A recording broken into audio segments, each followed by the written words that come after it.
We begin in Pakistan, where the political turmoil seems to have become a never-ending saga. In the latest ousted Prime Minister, Imran Khan has directly confronted the military establishment. Khan slammed the military establishment for not taking any action to stop what he called an international conspiracy that ousted him from power. The former Pakistani premier has once again renewed his allegations against a US-backed conspiracy that led to his ouster from office. While addressing a sea of supporters in Khyber Pakhtunkhwa province's Deer, Khan said, and I quote, "We asked the neutrals, when your work is to defend the country and it was discovered that this secret code came in and US Assistant Secretary of State told our ambassador to oust me, when the National Security Committee said interference happened, was it not the work of the defenders of the country to take action?" End of quote. Khan also flayed current Prime Minister Shehbaz Sharif for allegedly partaking in the conspiracy. He also renewed his calls for fresh elections, claiming that polls are the only way to pull the nation out of the ongoing crises. Even as Pakistan reels under a crippling economic crisis, with prices of fuel and essentials skyrocketing, adding to the woes of the public, Pakistan's defense budget has been hiked by 6%. Pakistan's defense budget now stands at 2.2% of its GDP. This decision has caused much furor amongst the people. Apart from that, a highly controversial move, Pakistan Prime Minister Shehbaz Sharif has tasked the country's premier investigation agency, the Inter-Services Intelligence, also known as the ISI, to screen civil servants before their induction, appointments and posting, as well as promotions. In doing so, the government has given legal cover to a practice that had already been in place but had not been formalized as part of protocol. The move has not gone well with those in the power corridors of Islamabad, with former Senator Chairman Raza Rabbani calling it an attempt to cede the civilian space. The recent developments have quoted much controversy for the military establishment in Pakistan, even as it claimed to be neutral and apolitical. The Pakistan military is the unofficial ruler of the country, a position of power that is likely to get challenged in near future.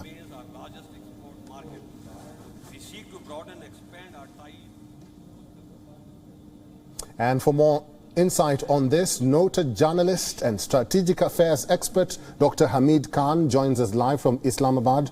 Dr. Khan, welcome to WION. Thank you. When the former Prime Minister slams the army, is he not walking a dangerous path? And what impact will his latest allegations have in the politics of Pakistan? Actually, I would say that he's not slamming the Pakistan army, but rather he believes that the Pakistan army is the only institution who is protecting the country and who are the protectors. Yes, he has very much differences at the moment with the Chief of Army Staff, General Qamar Javed Bajwa, and he had a very ideal relation with him for the last 4 years, but within last 6 months, situation went the other way, and they have very much differences with each other, and he's not targeting, and he keeps saying that he is not targeting the army or the establishment. Rather, he is targeting the decision makers who could not take the right decisions at the time of the alleged cipher from America, from his ambassador in America, and the other thing which he calls conspiracy. But keep in mind that he and his supporters keep saying that they will never have any kind of, problem with the army, or they will not go against the army. Rather, it is a matter of the decision makers, which he thinks they took the wrong decision by letting this vote of no confidence go against him, and he's been ousted from that vote of no confidence. Dr. Khan, let me just ask this. Why is Imran Khan saying that the army was not neutral during his, allegations that there was a conspiracy to oust him from power? Yet we are saying that he's not targeting the army. Agreed. I mean, he is saying that he believes that the army should have taken the action against that cipher, and they should be able to protect him against this vote of no confidence, because he believed that this vote of no confidence was not a democratic move. Rather, it was conspired, and it was generated by some other foreign elements. And that's why he held responsible to the senior leadership of the army. That is the difference which, I would like to explain, that He keeps saying, even in public gatherings and everywhere, that do not take that I am saying anything against the army. Rather, he is against the senior leadership of the army. And this is what, because there is a change of army leadership in November, it's going to be appointment of the new army chief. And that was the point of differences, where they had the differences between the current chief of army staff and at that time the Prime Minister Imran Khan.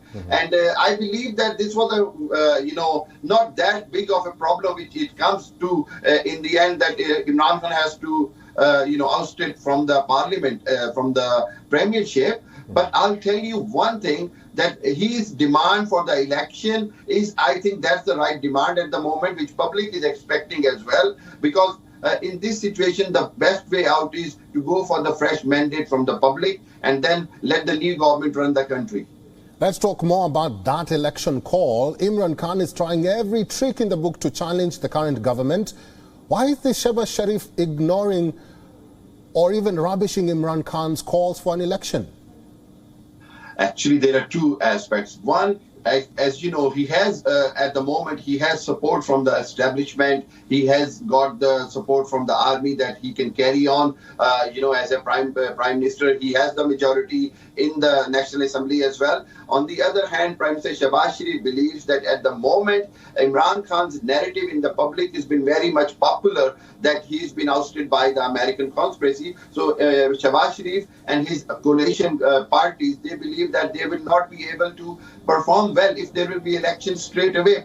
So they want to take some time. They want to maintain, some kind of economical stability. They want to prove it to the public that they can rule and run the country better than Imran Khan. And that's why they are believing that if they get 1.5 years for the next election, they will be able to have much more chances to come in power again. While Imran Khan is believe that if the sooner election means he will be back in power as soon as the elections results will come, because at the moment all the surveys, all the reports are saying that Imran Khan's popularity is much more than the current government, and they are already facing economical challenges, like, as you know, that petrol prices has gone very high, energy prices has gone high. So I mean, the economical challenges which current Shehbaz Sharif government is facing, it is giving a lot of trouble to the Shehbaz Sharif and his coalition government. We'll have to end it there. Thank you very much, Dr. Hamid Khan, for talking to us and for talking to WION today. Thank you.